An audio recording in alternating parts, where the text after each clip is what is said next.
going on there, guys? We back with another one, and we got more Coach Prime news now, guys. First of all, let's talk about some of these recruits, some of these transfers he's landed. He's landed Taylor Upshaw, edge rusher from Michigan.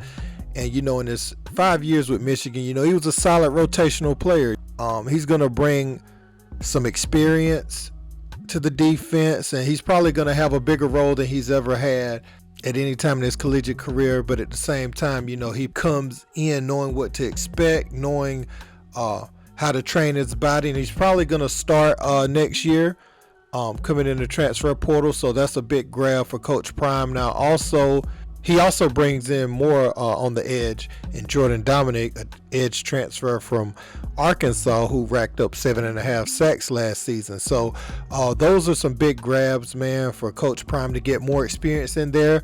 Now we're waiting to see if Cormani McClain joins Travis Hunter to form one of the most dynamic duos in all of college football.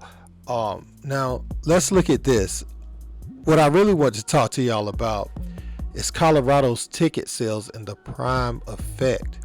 According to the Denver Post, CU tickets are going for twice the average price of Oregon and Washington tickets as of right now. Colorado has sold more tickets in the offseason than USC, Oregon, Washington, and Utah combined. Wow, man. That's a amazing statistic. And when I think about it, I remember that one regent from the university said that Coach Prime isn't worth the money, and he didn't even want to hire the man. You know, as of right now, there are 2,000 season ticket deposits in hand. Like right now, you know what I'm saying, for season ticket holders. And last year at this very moment, it was only around 200 to 300. So you do the math right there. Over 2,000 season ticket deposits in hand right now. And back last year, it was only 200 to 300, around that range. And the Buffs expect a season ticket renewal of 94 to 95%. You know, that's high for Colorado, and it's good for any Power 5 period. You know, that at that rate of season ticket renewal, that's big for any Power 5 school out there. So the Prime effect is real, man. When they announced his hiring on the website, you know, the section for the tickets, right, went up 247% immediately. Just people, you know, going directly on there to make sure they're at a game next year. And man, Florida State, I mean, think back, like Prime wanted to be at Florida State, and they didn't even give him real consideration at the time. And looking back at it now, it's come to bite. They're actually, if you fast forward, how many years ago was that, guys?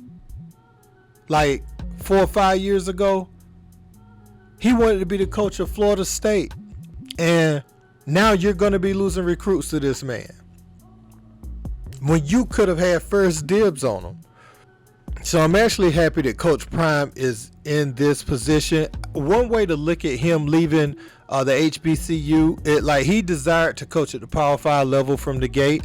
So looking at it now, he's able to come back and haunt some of these institutions that didn't want to give him a fair shake in the beginning.